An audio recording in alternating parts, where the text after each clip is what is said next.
Alors, je vais vite corriger la sommative bis ici de l'UA3. Alors, donc, la partie 1, donc, voilà, on modélise une grue comme un levier ici. On reconnaît le schéma du levier avec le point d'appui qu'on modélise comme un triangle ici. Et puis, donc, la barre rigide avec le bras moteur, le bras résistif, enfin, oui, le bras moteur ici, le bras résistif, et on donne leur distance, leur longueur. Et donc, GR, c'est la charge au bout de la grue ici qu'on voit pas sur la photo. C'est la charge qu'on appelle GR. Et donc, GEC pour équilibre, mais peu importe, c'est le nom qu'on choisit. C'est donc 6 blocs de béton ici, comme on voit, qu'on estime à 120 kg le bloc. Et donc ça constitue le contrepoids ici de la grue. C'est pour éviter qu'elle bascule quand il y a une masse trop élevée ici. Mais donc c'est vraiment une modélisation hyper simple ici. Et donc de quel type de levier il s'agit? On voit que c'est un levier interappui, parce que donc, le point d'appui est l'élément qui est entre les deux autres, c'est-à-dire la force résistive et la force motrice ici, qui est sous la forme d'un contrepoids. Mais donc, c'est donc le levier interappui, qu'on peut aussi appeler levier du premier type. Mais dans le cours, on a plutôt vu interappui, interrésistant et intermoteur. Alors, déterminer l'intensité de Gec, plus les unités, mais donc Gec, c'est une force, hein, déjà, avec un petit indice, c'est qu'il y a des petites flèches au-dessus, donc ce sont des vecteurs, les forces sont des vecteurs, et donc son intensité c'est en newton, les forces en newton, et son intensité de Gec, l'intensité de Gec, c'est simplement le poids ici des blocs, le poids des 6 blocs. Donc on connaît leur masse, c'est simplement 6 fois 120 kg, donc leur poids, c'est mg. Le poids, c'est la force de gravitation, on le note G souvent, et donc dans ce cas-ci, c'est GR, et donc le poids c'est M fois G, et M c'est 6 fois 120 kg, c'est-à-dire 720 kg, donc GR c'est égal à 720 kg fois G, donc 9,81 mètres par seconde au carré, et ça fait donc 720 fois 9, hop, 7063 newtons. Bon, 4 chiffres significatifs, c'est déjà bien. Même 7060, c'est accepté. Hein. Le principal, c'est d'avoir l'ordre de grandeur et quelques chiffres significatifs, mais pas besoin de s'encombrer de plein de chiffres significatifs. C'est pas du tout l'essentiel ici. Alors, la condition d'équilibre, donc oui, donc ça on applique simplement, ça provient de la somme des moments. Hein. Donc la somme des moments égale 0. Ça c'est le moment de la force résistante, ça c'est le moment de la force équivalente, donc force motrice entre guillemets, égale 0. Mais donc on obtient cette équation, et donc de cette équation on peut déterminer la charge GR à l'équilibre de ce levier qui modélise la grue, parce que donc on connaît BR et BX sont les bras leviers, donc on connaît leur longueur, et GEC, on vient de le déterminer. Ici, 7063 newtons, on a sa valeur. Donc, on réécrit simplement cette équation pour mettre en évidence, pour isoler GR qu'on cherche. Donc, on a GRBR égale GEC-BX, je vais écrire. GRBR égale GEC-BX. Et donc, on divise par BR pour isoler GR. Donc, GR égale GEC fois BEC sur BR, c'est-à-dire donc 7063 fois, et donc le rapport des bras de levier, donc le bras EC, BEC ici, hein, et ici GR, majuscule. Et donc, c'est 3 sur 12, 3 mètres sur 12 mètres. Donc, le rapport ici, c'est des longueurs, c'est 3 sur 12. C'est-à-dire un quart, quoi. Donc, c'est simplement 7063 divisé en 4. Donc, divisé en 4, ça fait 1765,8, on va dire. Enfin, 1765,8 newton, donc. GR, c'est la force en newton. Voilà, c'est son intensité ici en newton. Et la masse correspondante, donc GR, ça correspond à une masse, au poids d'une masse. Et donc, donc le poids, c'est GR, et donc c'est la masse qu'on cherche. On cherche la masse correspondante. Et donc, comme le poids, c'est la masse fois G, la masse, c'est égal au poids, le grand G divisé par le petit g, ou ici, GR sur le petit g, c'est-à-dire 1765,8 sur 9,81. Donc je divise simplement ça par 9,81, et on obtient 180 kg. Donc ici. Ensuite, si on rapproche d'1 mètre le contrepoids, donc j'ai souligné le contrepoids, donc j'aurais dû en fait d'ailleurs directement indiquer dans l'énoncé ici. Ah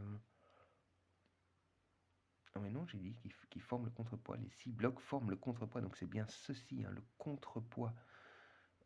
C'est ce qu'on appelle un contrepoids, c'est justement pour contrer le poids de la chose qu'on essaie de soulever. Et donc, c'est ce bras de levier-ci qu'on diminue d'1 mètre.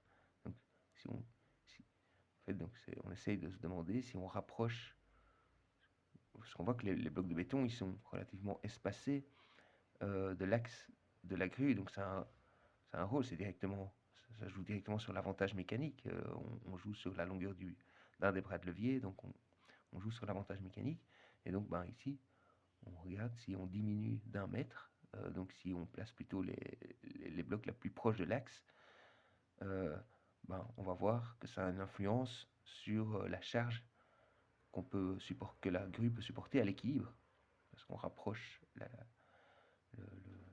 on diminue le moment équivalent, le moteur entre guillemets, donc le moment résistant devra être diminué aussi à l'équilibre.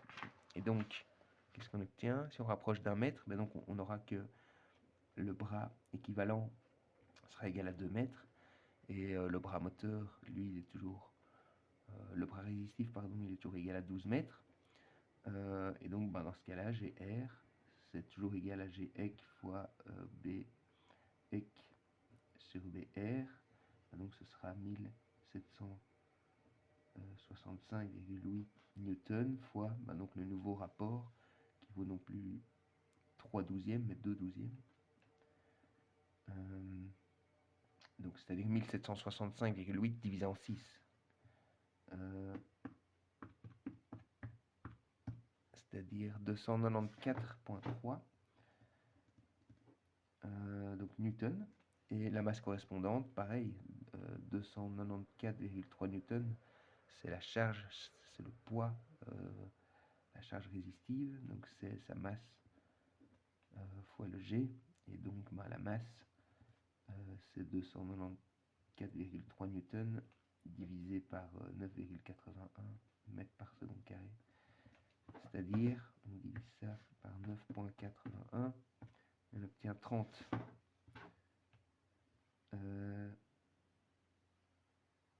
30 kg. Donc on voit que non, c'est pas normal ça.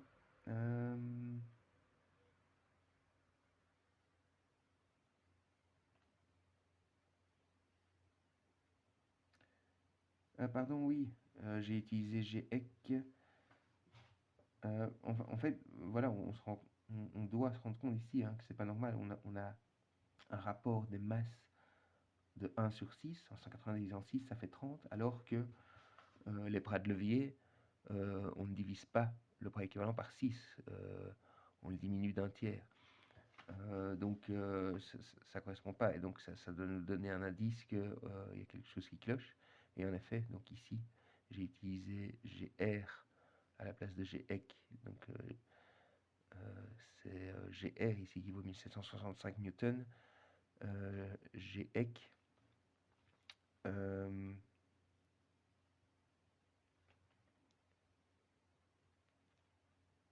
oui, en fait, c'est ça qui m'a confus, c'est que j'ai écrit GR ici, mais c'est GEC qu'on cherche ici au point 3.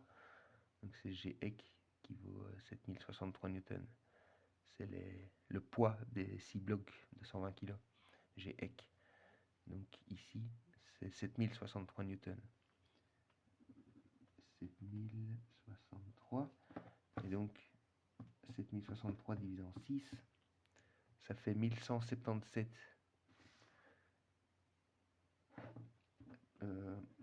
1177 newtons.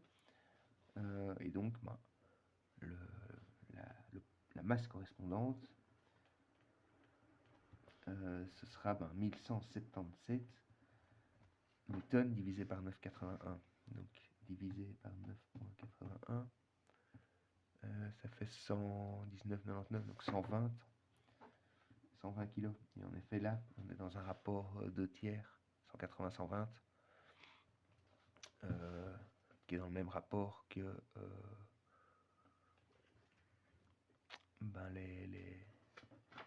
le rapport des bras équivalents à 3 tiers ou 2 tiers.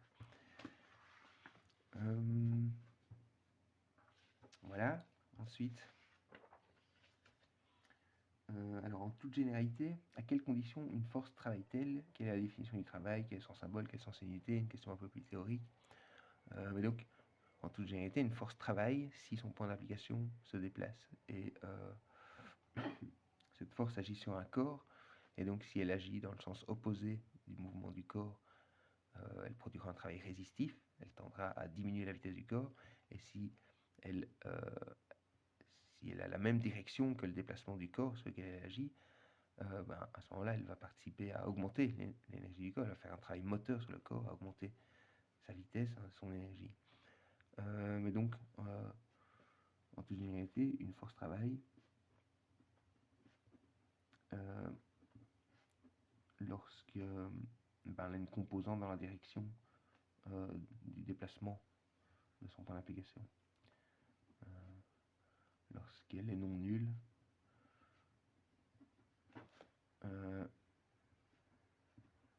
dans la direction du déplacement de son point d'application.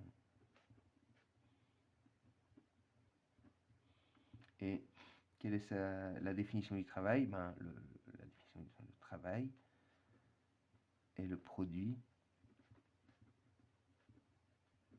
de cette force